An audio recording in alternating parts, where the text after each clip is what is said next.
Hey everybody, how is it going? How is it? Wow, that was a little bit of a struggle to say how is it going. I think the addition of Mr. Dennis coming back is throwing me off a little bit. How have you been, Dennis?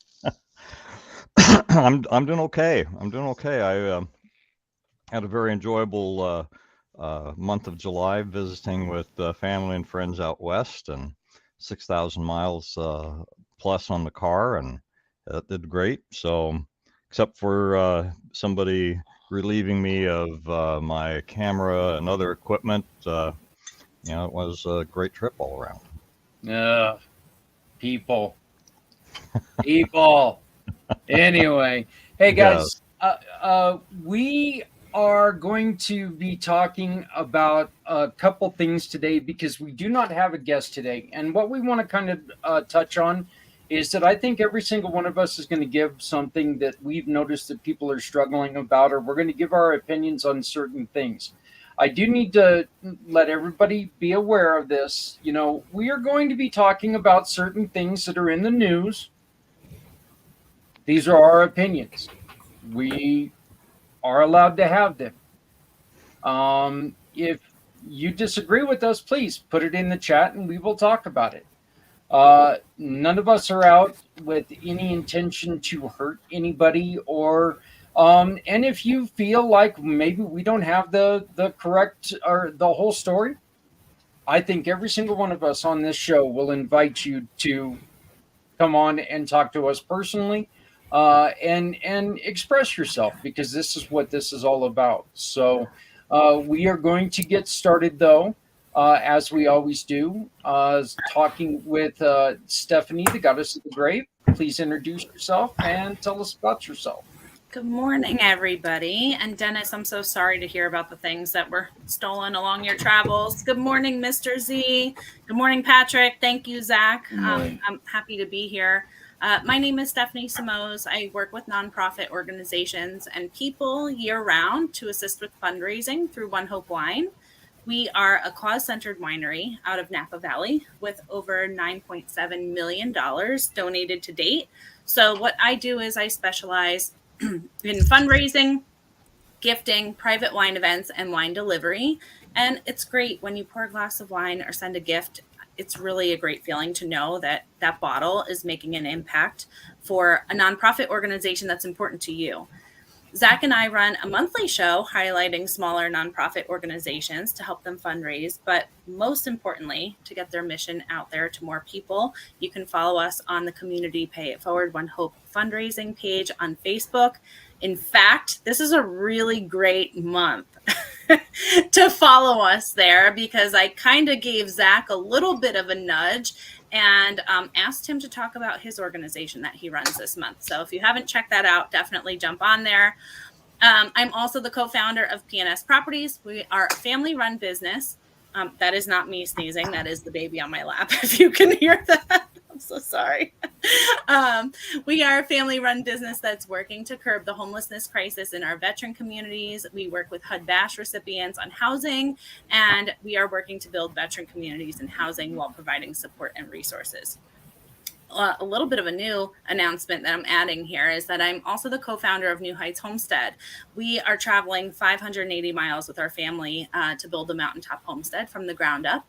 So if you love animals, natural living, and building, you can follow and subscribe to our YouTube channel to come on the journey with us.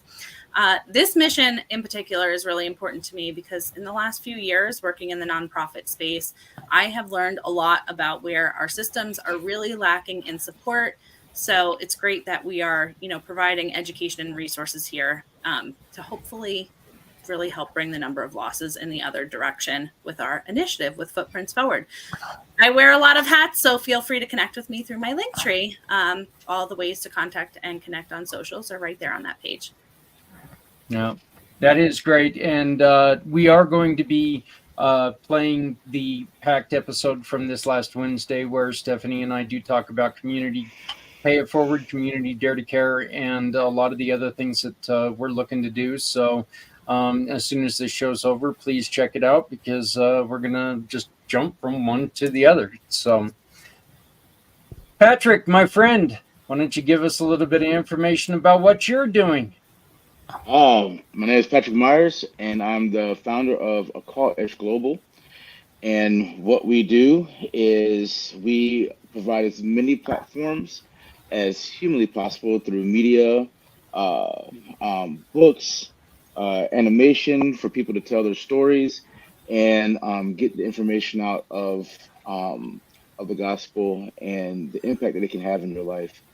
And so right now we have a men's podcast through our media company called Consuming Fire Media, and we have it's called the Men's Pit Ministry Podcast. And this one is just for men to be able to come on and be able to talk about how we can walk together as men, number one, because that is just one of the things that I find out the most with men is that we do not talk to each other. We do not talk to anybody about what's going on in our lives, and it is usually to our detriment. And so we talk about the issues, whether it be lust, whether it be depression. Today, the topic was, hey, why am I suffering? And then we go through the Word of God on why those things are, and we give a worldview, and then we give a biblical view, and it's pretty powerful. It's some things that's changed our lives, just doing the show. The next one we're getting ready to launch here this August is going to be Voices in the Fire, where we are going to have the local community come on and share their stories of how they went through different fires in their lives and how God brought them through it. The next thing that I'm doing is called the Youth Initiative.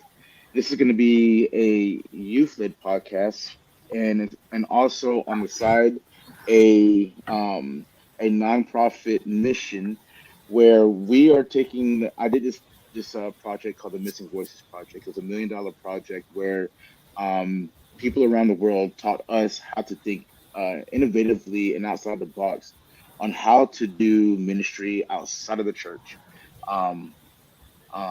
Without a lot of the religiosity. That's not a word, but I'm making it up right now. And so,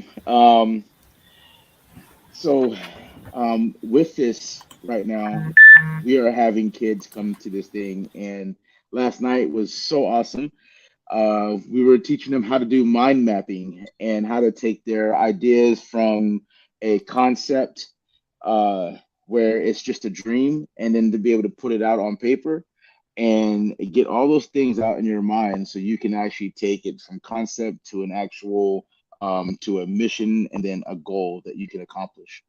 And watching them just take this idea of going to the elderly and doing art and games and just a kind of program that, you know, these 16, 17-year-old, 19-year-old people, the kids are coming up with this stuff that I would never think of. It blows my mind anytime that you give teens the tools to become what they want to be. It's just, it never ceases to amaze me what they become and the things that the ideas that they have that we are just completely disconnected from. And so right now, that's what I'm doing. I'm having the time of my life. And I'm just a man that loves God and want to tell people about how free they can really truly become and the source that made you. Yeah, it's always great to have you here. Great to have you here every week. So, man who's been gone for a couple of weeks, Mr. Dennis Schroeder. How are you doing, Dennis? I'm doing great. I'm glad to be back. Glad to be part of the community here. And yeah, I was had the great joy and opportunity to travel out west to the Washington State area for the wedding of one of my daughters, and basically took the whole month because it's been a while since I've been out there, and took a nice long drive getting there. Visited with all kinds of family and friends in the Pacific Northwest, and then took a little bit longer drive coming home with stops in Medford, Oregon, Idaho Falls, Idaho, and Emigration Canyon, Utah. So good to be back home, though. Well, how is your GoFundMe going? My GoFundMe is, we've got about 2/3 of our goal. We are trying to raise $2,000 to be able to acquire the set of books that we promised our first family that we're honoring. I am the founder of the Price of Freedom Foundation, and we're working currently with 4 Gold Star families. The first family is the family of Machinist Mate First Class Alfonso Abdal Amos, who served 18 and a half years in the United States Navy and was lost at sea. What we promise all of these families is that when we have completed our work and we have a written book that we've produced, that we will gift a copy of that book to them so that they can have something to hand down to future generations. The publisher that we're working with, great publisher out of South Carolina, Palmetto Publishing, their minimum print copy is only 100 books, which most print publishers require 500 or 1,000. So this is the most economical way.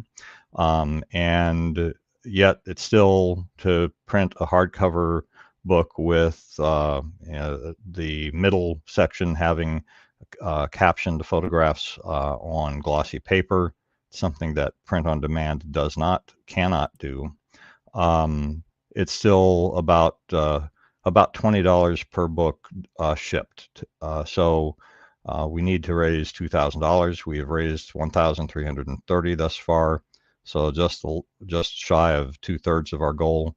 And we're still looking for that support to help us get to that spot, so that we can then gift those to the family and those who have participated in the research that we did to bring this book together. We've also been offering those that donate, if they donate $40 or more, then they will also get a copy of the book, because we do not have 100 people that we're promising these books to give for free. So in fact, I'm certain we don't have even 50. So anybody who donates to our GoFundMe cause and wants a copy, they'll get a signed copy from me. Oh, that's fantastic. Just to let everyone know, the link to the GoFundMe page is in the chat. So going ahead, or in the comments. So all you got to do is click on that, and it's going to take you to the GoFundMe page. You can support Dennis and everything that they're doing just by simply, look, no amount is too small. This is Correct. not some of these bigger organizations where, they're more likely to lose $10 than to use $10. This is an organization that's going to use $10 and love you for it. So right, absolutely. We certainly appreciate and acknowledge every person who donates $1 or more. We have no paid staff. We are tiny at this point, and we operate with volunteer labor at this point. And in fact, almost, I'd say, every service that we make use of has discounted their rates in acknowledgement of that. No, we just wish you the best of luck. We're hoping we can get this first one out so we can concentrate on the second, third, and fourth one. Absolutely. But welcome back. It's great to see you again. Mr. Z, you're up, brother man. Thank you, brother man. Appreciate that. Good morning to you, Steph, and everybody here. Hello, world. My name is Z, or you can call me Mr. Z. I am a web developer, and I am also a consultant that specializes in helping nonprofits, family-owned, and veteran-owned businesses who are looking to modify, maintain, develop, or redevelop a custom website Z World is waiting for. Back to you, brother man. Short, sweet, like always, just never takes enough time to take the credit he deserves.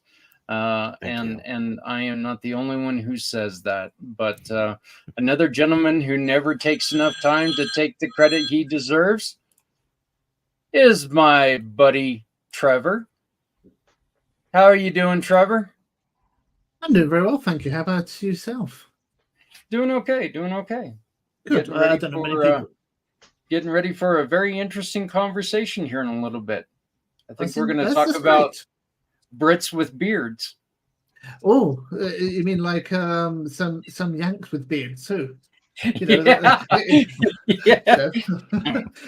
Yeah. I'm just waiting for our representative, One Hope Wine, to come with a beard one day. Yeah. Well, yeah. She could do that, but I don't think that. I don't know. She'd still look good. So, tell us a little bit about Charity Revolution, my friend.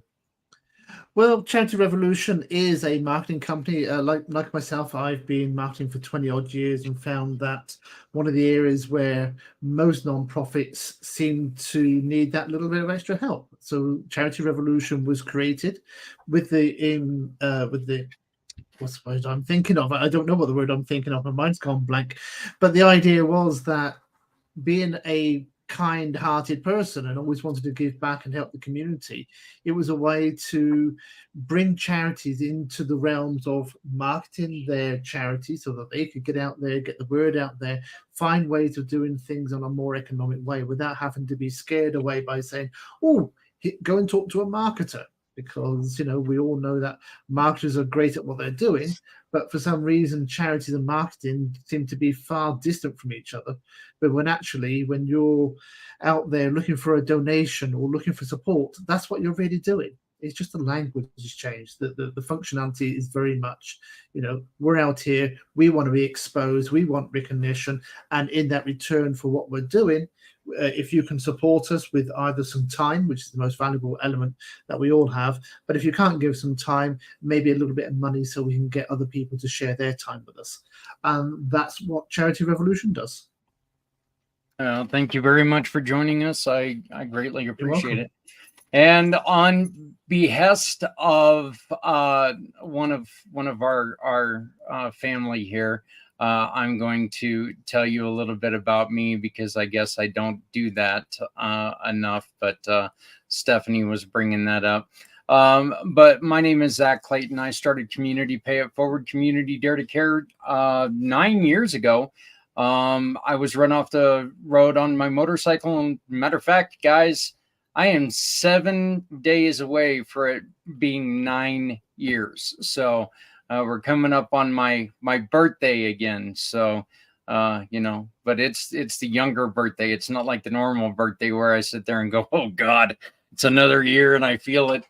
But and what we do is we try to raise money for great organizations by teaming with great organizations.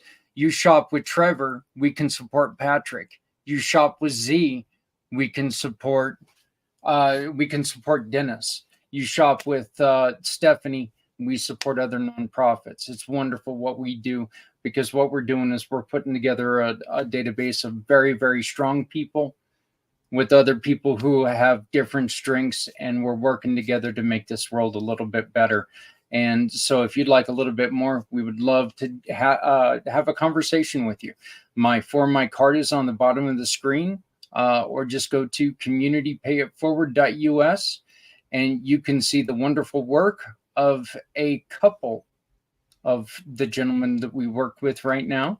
Mr. Z is our webmaster, and we often have Trevor look through and make sure that we're not doing anything wrong, and you know, ask him to rap upon my skull if I do something that's out there that's not supposed to be out there. So But and Trevor's never one to shy away from rapping me upon the skulls, so which is a good thing. But Zach Clayton, All in community good pay it taste. forward.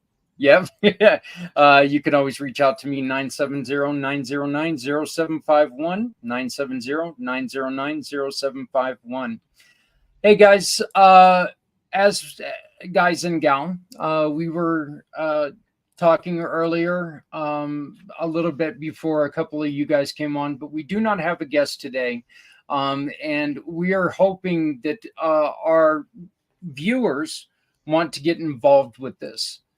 We kind of want to go in a direction of we're going to look at the way that the world is today and maybe talk about some of the problems that we notice that are out there and some of the things that we see as problematic and putting pressures on people that don't need to be there. One of the things that we were all talking about, and this is right down everybody's area really, because it seems to me like we're putting a lot of pressures on kids nowadays. And this is absolutely in no way, please understand, this is not bashing any groups or anything. But I think right now what we're asking kids to do is we're asking kids to make choices that none of us were asked to make at the age that they're asked to make now. Okay. I remember my parents telling me, you don't even need to be thinking about sex until after you graduate. Well, I was a teenage boy, so I thought of it way before graduation, but now we're asking kids to make a life decision in grade school almost. And Z, I want to ask you this because you really, really work hard to make sure that everyone is included and everyone has their rights, as which I think we all do. But do you see this as a problem that we're asking kids to make a decision when it comes to sexuality way too young? Or do you think that we're on course and we're doing it right?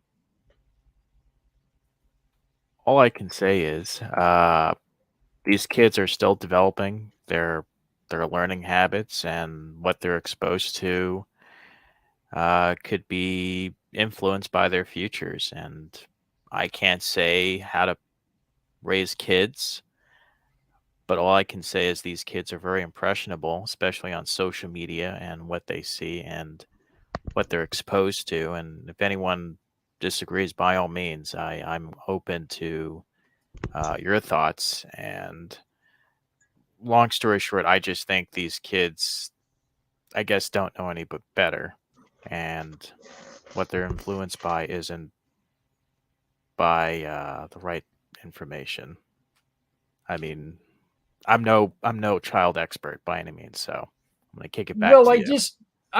I just really find it kind of weird. And Dennis, what is your thought on this? We ask a kid to go from watching Barney to tell me what, your deepest, darkest thoughts are, and let's make a decision on who you are right now, even though you haven't had a chance to experience everything in this world. Well, I think it's a terrible mistake that our society is making. I think it's going to have very negative consequences for a whole lot of these young people as they grow older. I mean, I can remember things that I thought and choices that I made without these kind of pressures when I was young that I regret. And I think everybody has had that experience. Man, yeah. I really didn't know what the heck I was doing or what was I thinking. And they are asking kids to make even more significant and lifelong kinds of changes and decisions that they just shouldn't be asking them to do. So it's from from a faith standpoint, as well as just thinking about it from a sociological standpoint, this is something I think that society here in the United States and wherever else in the world it's going on is going to live to regret. Trevor, let me ask you, because you do, you're from a different society, and let's be honest, European nations are far more open with sexuality than we are here in the States. We're damn near prudish when it comes to some of this stuff. Yes, What you are. Yeah, well, we truly are. I mean, Mhm. what are some of the things that you like? What is your opinion on what's going on? And tell me, like compare and contrast maybe a little bit.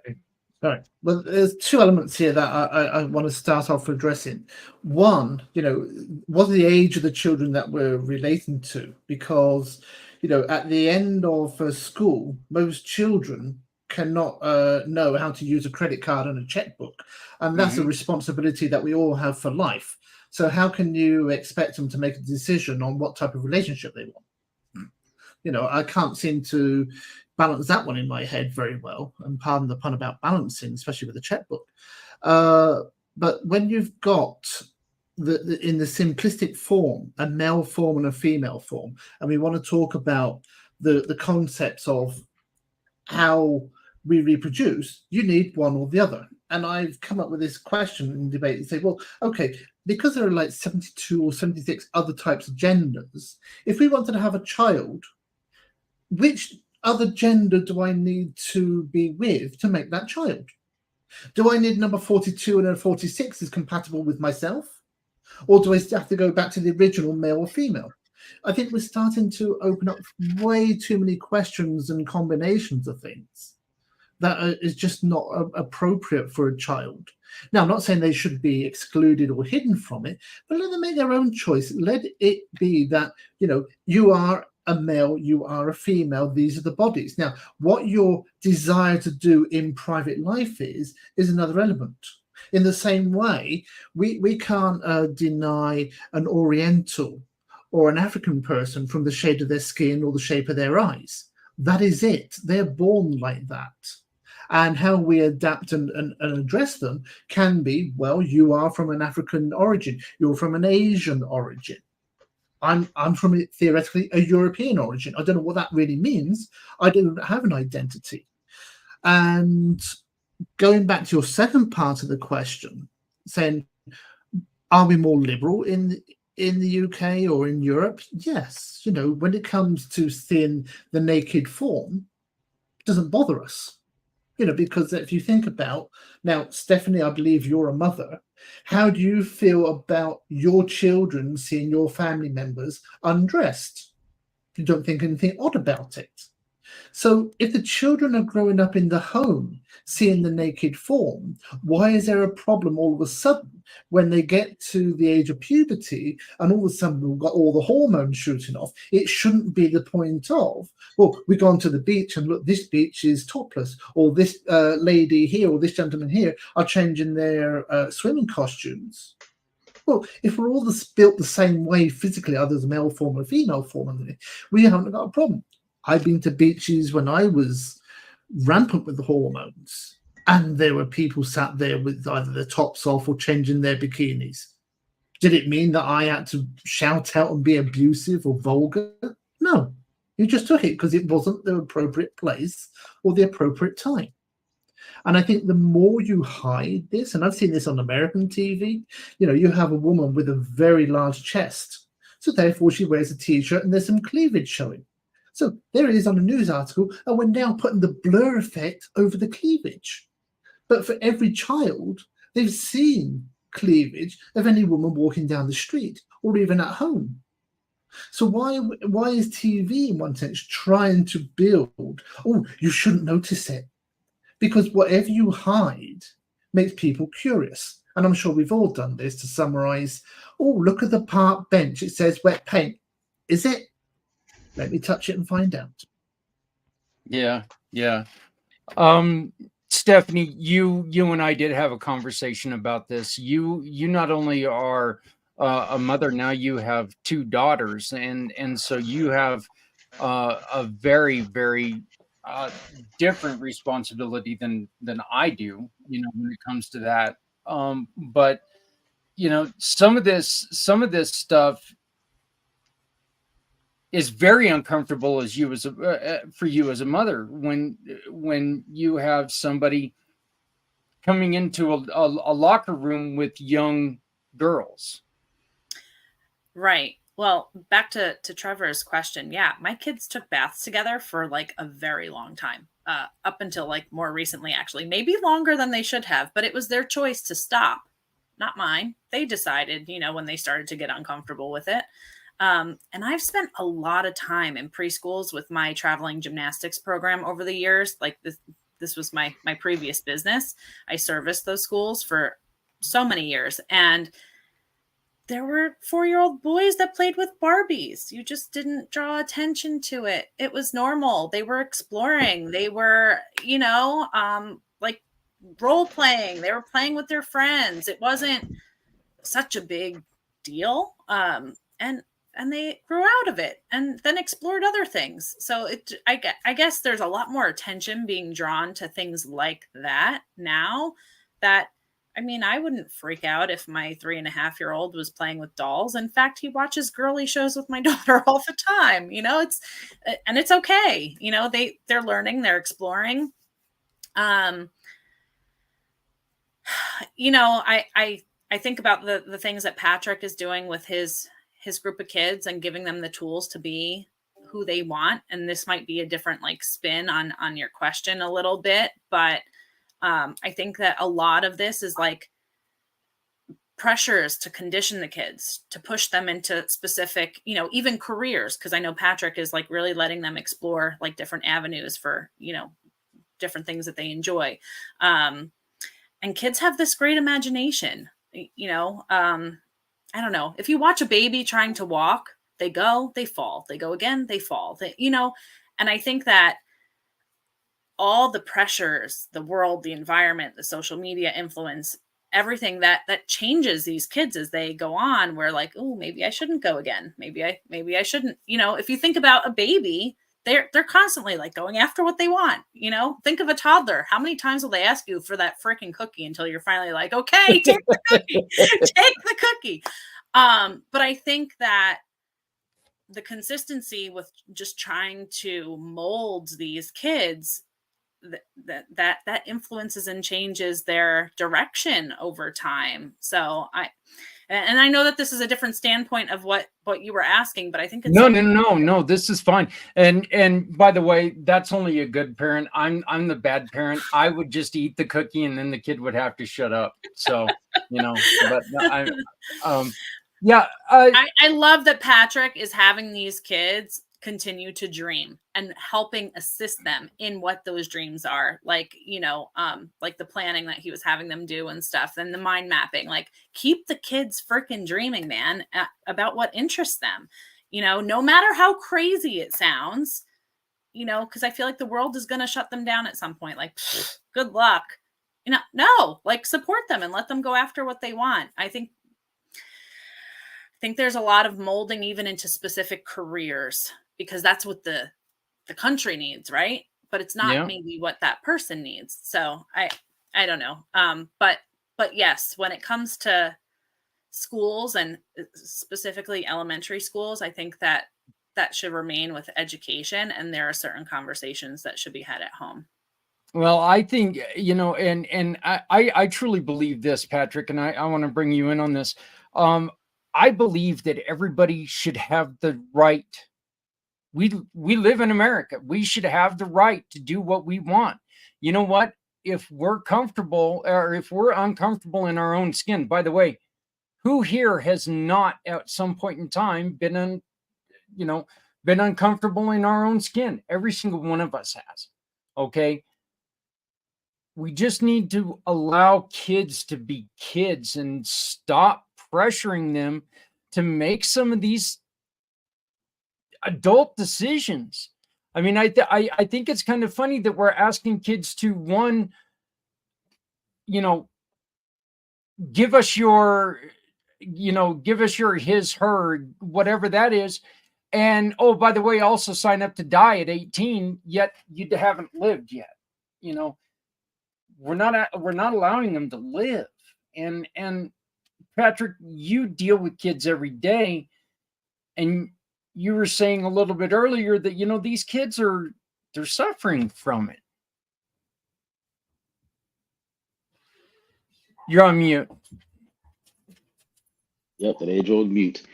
I'm going to do this first before I speak, because I'm not going to apologize for what I say. Then, Father, I thank you for this day and this opportunity to be able to speak, Lord. I pray that you remove me from me and my opinions, Lord, but only speak your truth, and to be wise, but also to be bold in the things that I say, and because my accountability is to you first before any man, woman, or child. In your name I pray. Amen. So,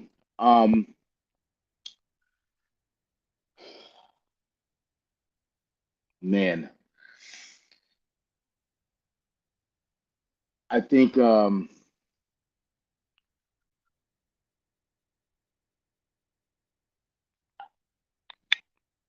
problem is, here's the thing, right? If any of you were to come to my house and start to have a sexual conversation with my kid, right? You probably won't walk out of that house alive, right? If I was to walk into your house and just start having a conversation about what I think sex should be like for your kid, insinuating anything, coming into the bathroom with your kid and using the bathroom and just being like, hey, my body's free, you can just look at it and all that other kind of stuff, you would kill me. That would be the fact. Am I wrong in that? I'm not wrong in that. And so we have taken kind of a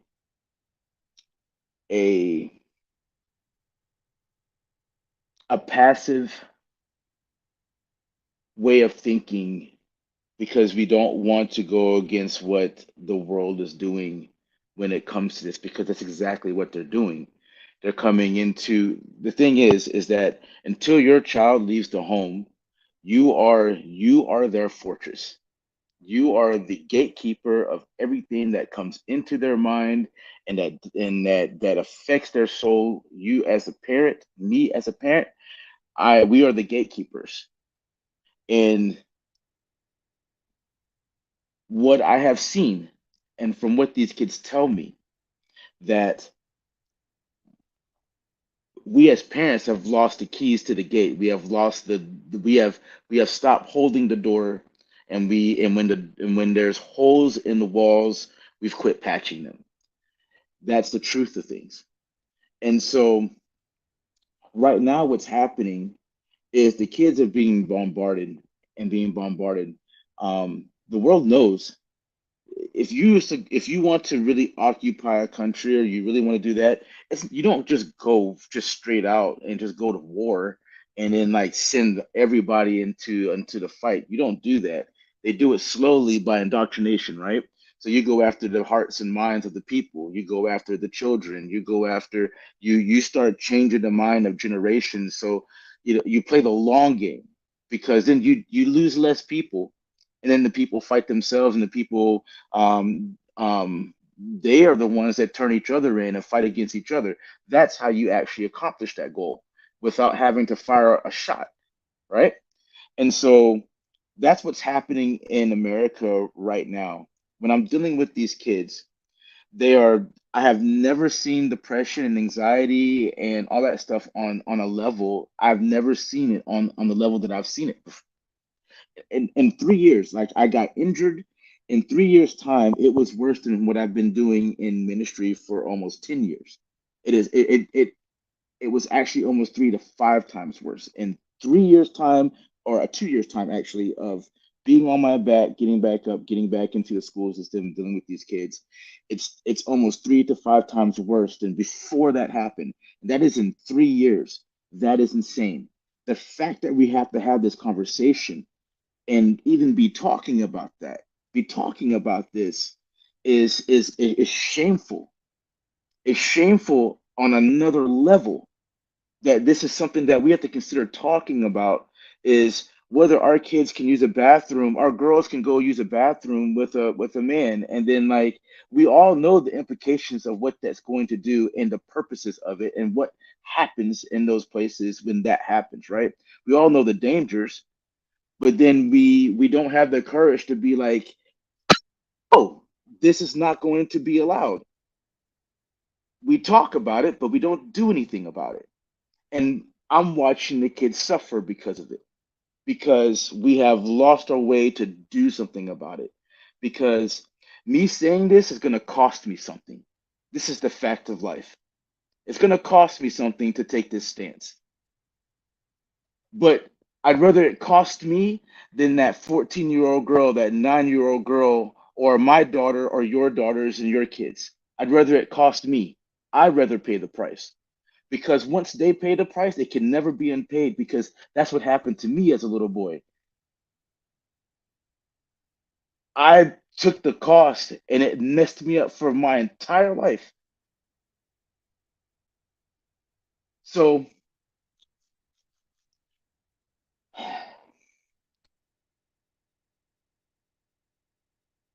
we have too many people that feel the same way, right? The fact that,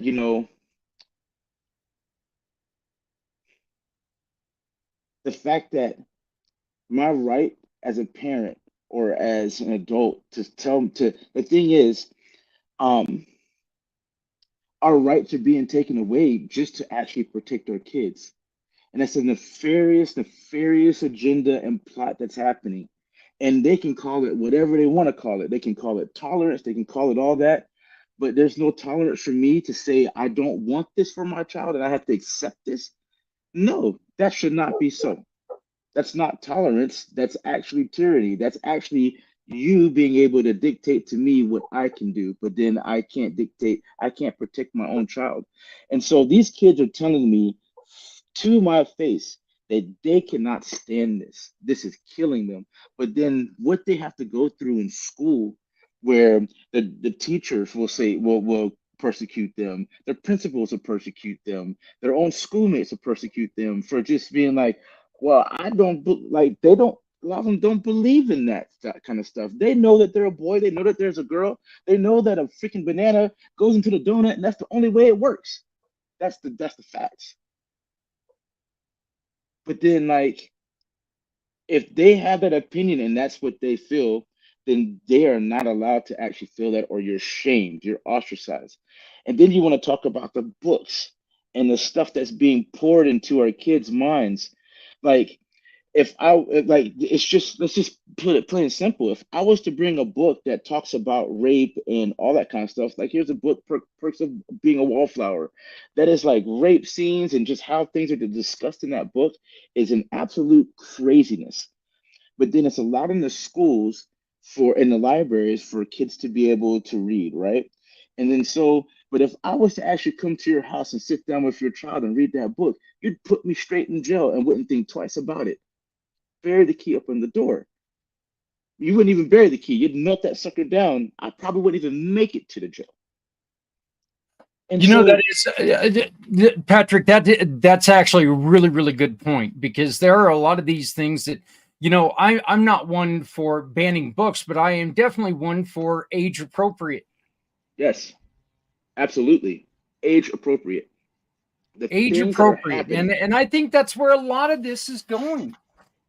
Are we, and Stephanie, are we afraid of other people? Are we afraid of what they think on how we're parenting? Are we allowing other people to exactly what Patrick said? Are we allowing them to shame us into being parents?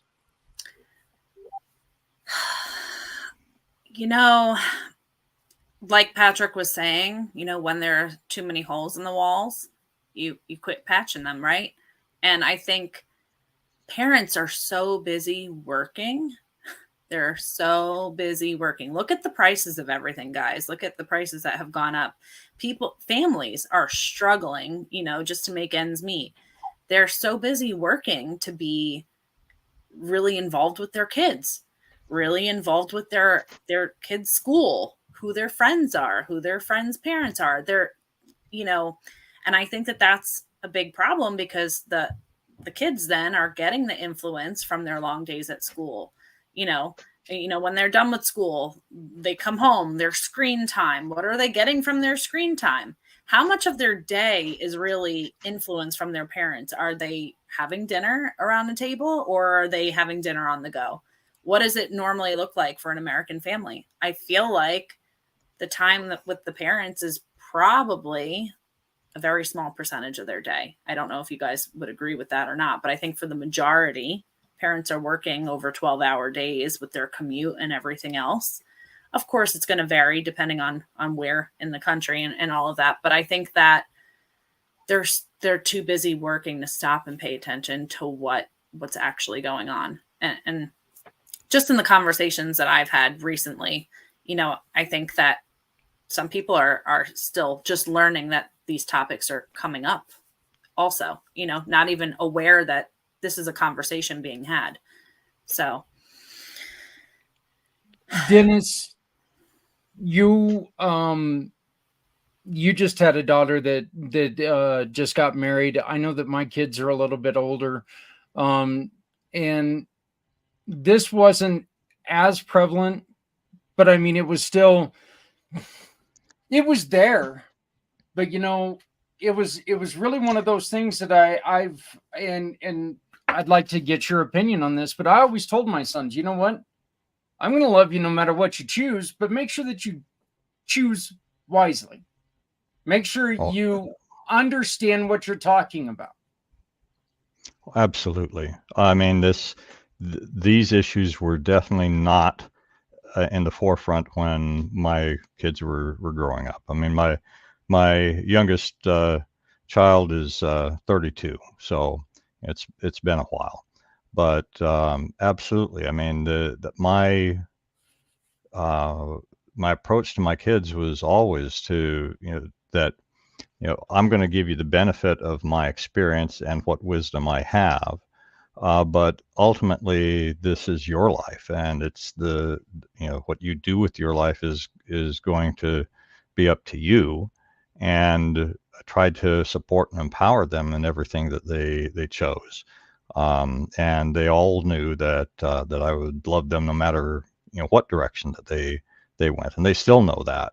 Even as adults. What I was just trying to put into our sidebar chat here, something that I think sometimes there are elements of wisdom from eons ago that ring true today.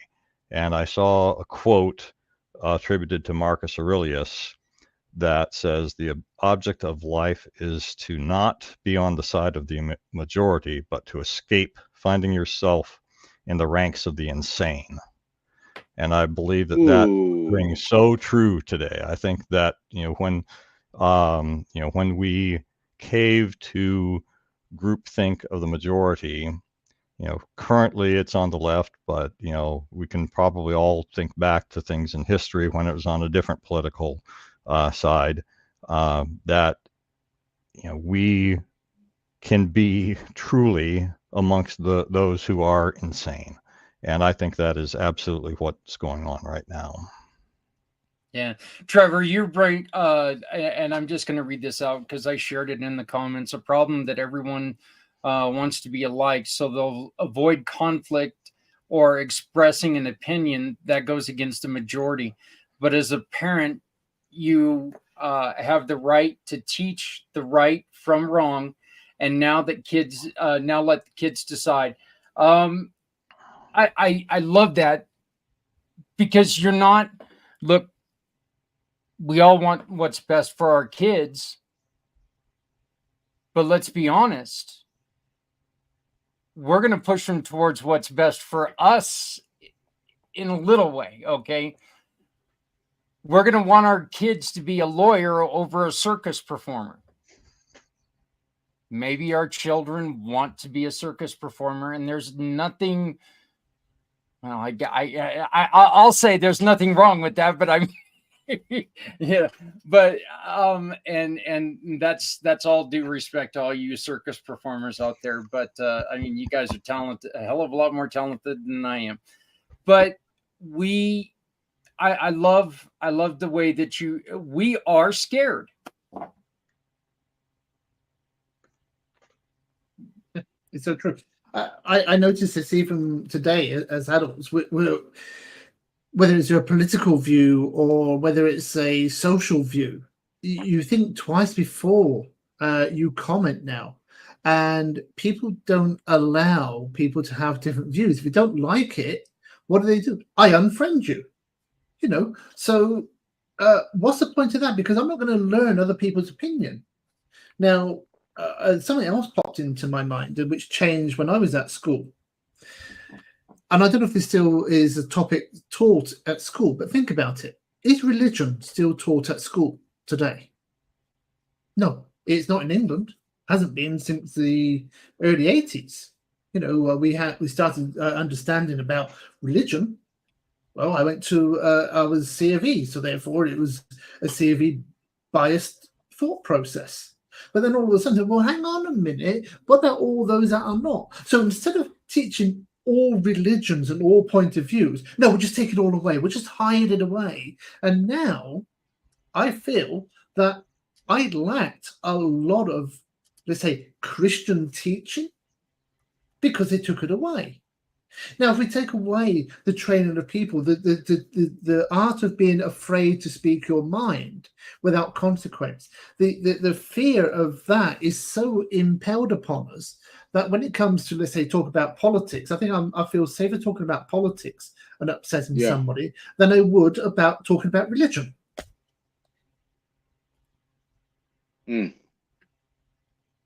Z? You dropped the atom bomb on that one, Butter. Mhm. Yes. You did. Z, again, as somebody who doesn't have kids, but you are younger than the good majority of us here. You know what?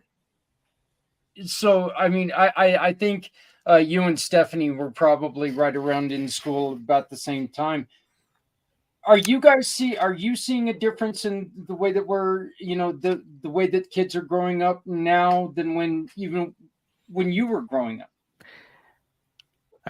Yeah, a lot of good points that everyone is saying, and things were a lot different back then than it is now. And I guess we just have to second guess ourselves in the circus that we're kind of thrown in. Yeah. What would be your suggestion on what can we do to try to, I don't know if right this ship is a good way to put it, but I'm going to put it that way. You know, what do we need to do to remember that we've got to let kids be kids? And we have a responsibility to kind of slow them down sometimes.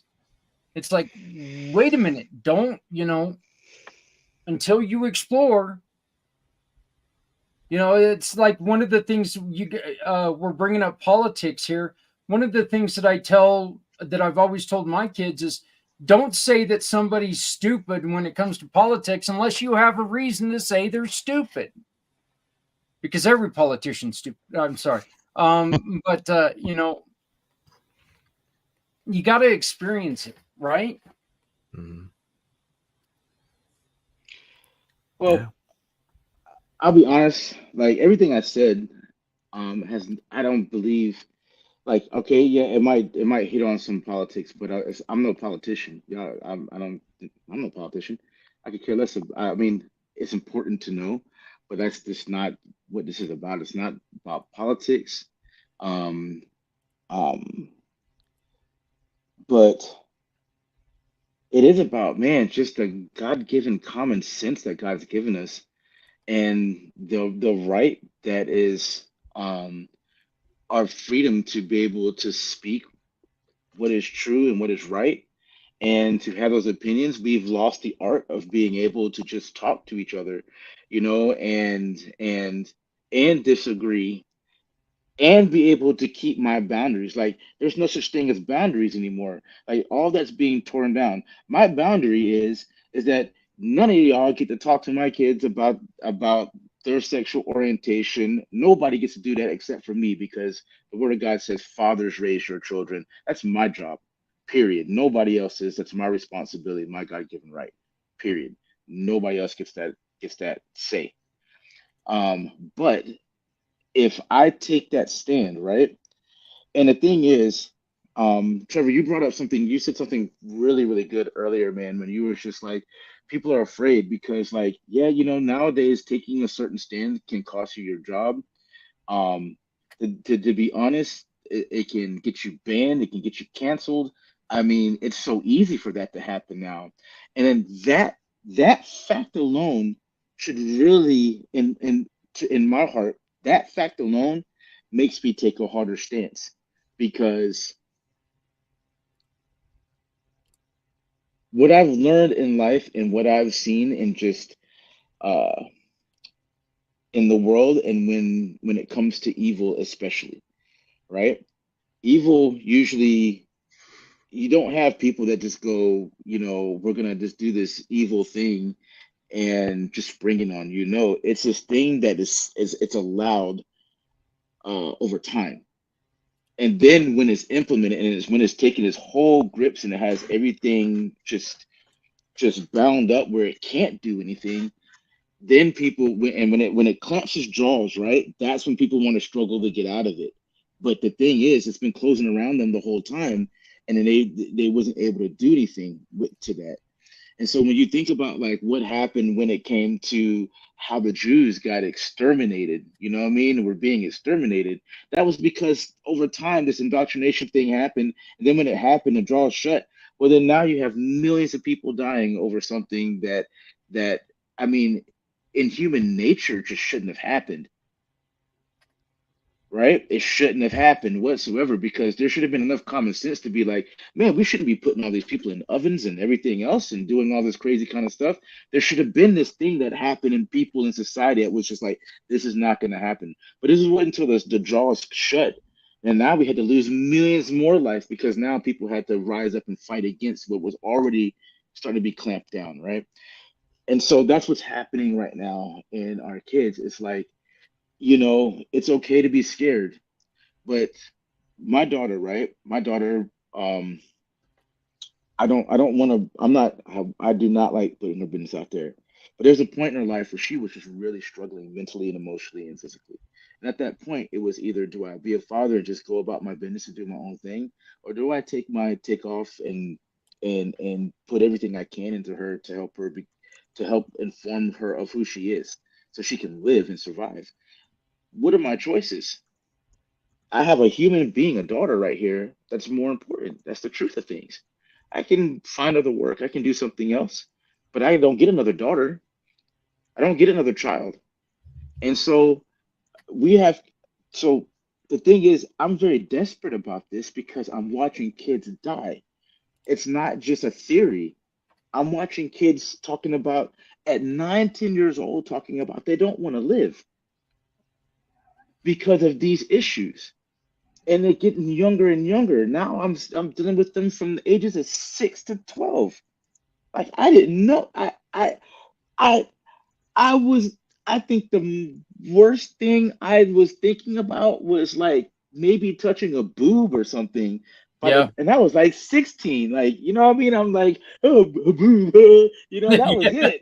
You know what I mean? Like I wouldn't dealing with like, I had some stuff that was going on, but it wasn't like how it is today, where kids are just literally like offing themselves and all over the world they're jumping off of buildings and you got the parties in Japan and I went and researched that. That's crazy. And they're young doing this. So the issue is not it's okay to be scared, but it's worse not to do something. Like being Right. scared is part of every single person and warrior's life that's on the planet. Being scared is part of the human experience. but it's when we do not do anything, when we sit and we let things happen. So so like a lion comes in, like you're a caveman, the lion comes into the cave and starts tearing up your people. Well, it's okay to be scared that that lion came into that cave. What's not okay is if you don't pick up your spear and go kill that freaking lion. And so that's really the common sense that we kind of have to have. Not kind of have to have, we desperately need to have right now for our children, is to start being lions about our children. Right now, we're not, that is not the case of what I see. I can tell every week, how hard it is for so you had Joanna on here before, right? She wants to inform so many people about what's going on with the library thing. But the crazy thing about it is the more that you tell parents, the more they're like, "Nah, that's not right. That's crazy. That can't be happening." Or they won't even come to the actual meetings and show up and do something about it. But then they cry foul when their kids and their stuff and these agendas are coming up. They have I've been to so many of these kind of conversations, but then no action comes out of those conversations. The fact of it is we're having this conversation, we know what's wrong, then there's some measure of accountability that we should be taking for ourselves. That's the fact. That's what should be happening. And the fact that we don't, because football, basketball, all their other daily things, sometimes, to be honest, our jobs and all that kind of stuff, even though it's the source of our money, and it's not a condemnation thing. I'm not saying go quit your job because your kids, whatever. It's not what I'm saying. I'm saying, like, if the world is so willing to go so far to take your kid, how far are you willing to go to get your kid back? That is where you have to really honestly ask the question. And it's I believe that I'm called to say those things because it's the things that people are really afraid to say. And I'm just, it's the thing is I've already died once. There's nothing else none of y'all out there can do anything to me personally. It's already happened. So there's nothing you can do to me to make me not be bold enough to say what's true.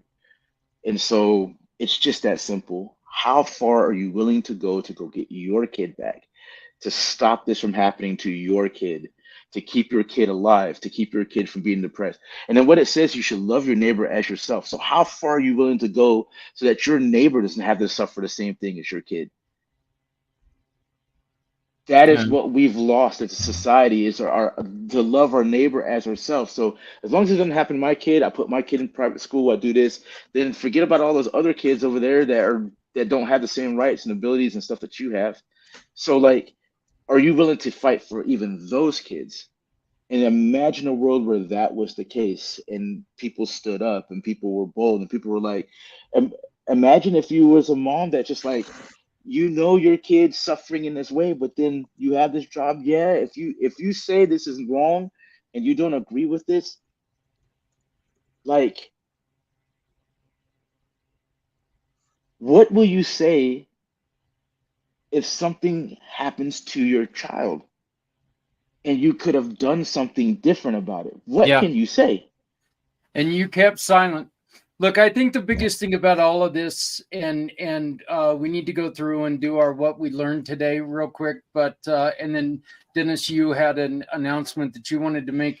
But I think the biggest thing that we can do as adults is we can do exactly what we've done here.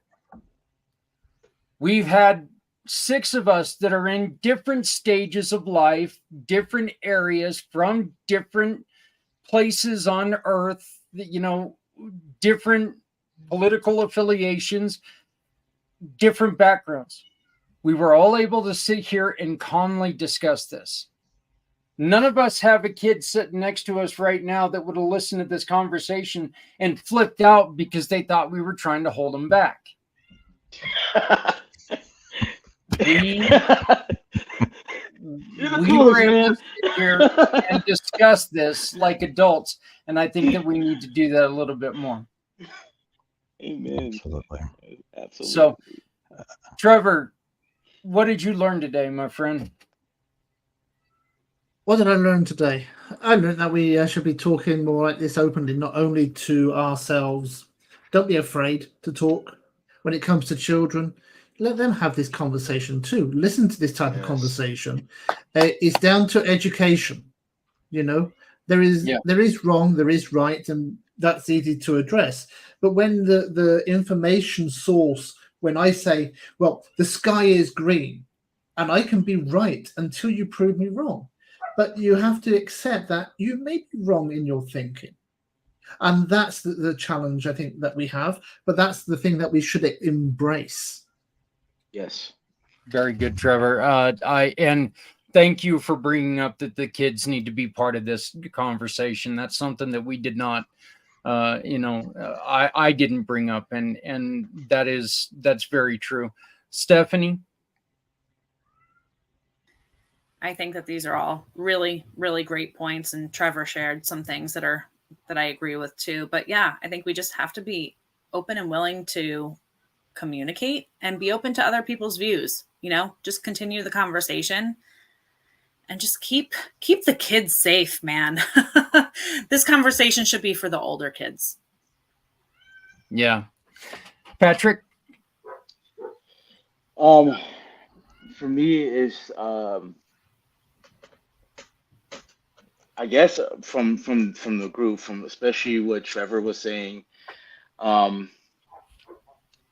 sometimes when you get into the fight of things, right, and you're just seeing these things happen, and you're seeing it from like the bottom, the ground, the actual battle, right? Sometimes you can forget those things about, like, man, the parents are scared and stuff like that. In my mind, I guess it would be like you don't have time to be scared. You just don't. That's really how I feel about it. But then, like, everybody's not built that same way. Like, they're just not. And those things are important. And then also having that conversation with the kids, that is one of the most important things, because you'd be so surprised on how they feel about things. And then for Stephanie, as far as that's one thing that's really important. It's just welcoming other people's points of view, like being very open-minded. The reason I can take this stance is because I have listened to a lot of people, but then there is common sense. There is just, well, there's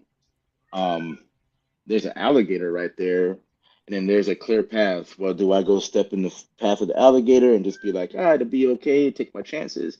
Or do I, go this crazy path? That's why my black behind don't go to the ocean and get in the water. That's why y'all get bit up by sharks. Because of that right there. I had a really good friend. I had a really good friend that I was over the road truck driving with, Patrick, and he told me once a little nugget of wisdom that I think that you would like. He said, "You know why you never find that black people go missing in the woods? Because black people don't go missing in the woods or messing in the woods." So he was like, "That's the reason why we don't go missing." So, but. I just wanted to add,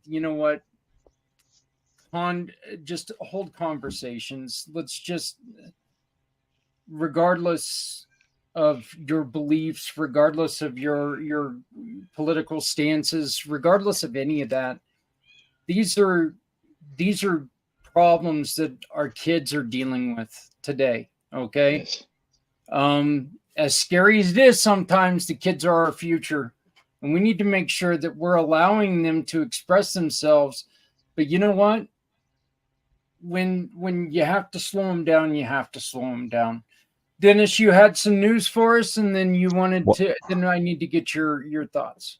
Okay. Well, actually, let me talk about what you asked everybody else here about today's conversation. That is that, we live in very difficult times, and we have some challenges that we're facing that previous generations didn't have to face. And I think it does call for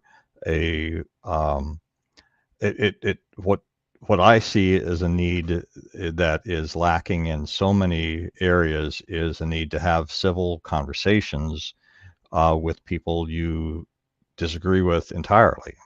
And that's something that I was taught and that I Yeah. learned to develop. And I mean, sometimes, and I don't know where the balance really is to this, but we have a First Amendment that says we can say whatever we want to say, but sometimes if I'm just shooting from the hip, I'm going to be saying it in a way that's going to really hurt or offend somebody else. So I've always tried to be thoughtful about what I'm going to say before I say it. And I think that skill is something that is lacking in a lot of areas in this world. Now, the good news I wanted to share, it's a little bit of good news because I see it as something really positive about the whole subject of helping people to decide to stay around with us another day. This morning, before I came on here, I had to go to the hospital where I'm going to have my surgery on Wednesday and do some preoperative blood work and other stuff. And while I was in there, they had a whole list of questions about my health history, etc. But they asked a question I have never had asked from a healthcare provider before. And that is, have you ever in your lifetime attempted or made a plan to harm yourself and or had thoughts about it? I was blown away because I was able to talk about the fact that yes, I did at 17, have the gun to my head, etc., and talked a little bit about the years of depression and suicidal ideation that I'd had while I was in the Army, and the fact that I have not had those kind of thoughts in a very long time. But the fact that is now a routine question that they are asking every patient before they go into surgery, I think is a phenomenally good step towards what we all want to see happen. I agree with you. I don't know if it's outside of the Sumner Regional Medical Center system or not, but I think that was just really, really, really good news. And in a subject that is sad and oftentimes not good news, I wanted to share that. Thank you so very much. And hey guys, I know that this was us kind of stepping a little bit out of our comfort area, but this is what we've got to do. And I think that I think in a roundabout way, this is what we were all talking about. We can't just let other people say things and just sit back and watch it happen. We have to speak up. We have to speak up for our kids. So let's just be there for them.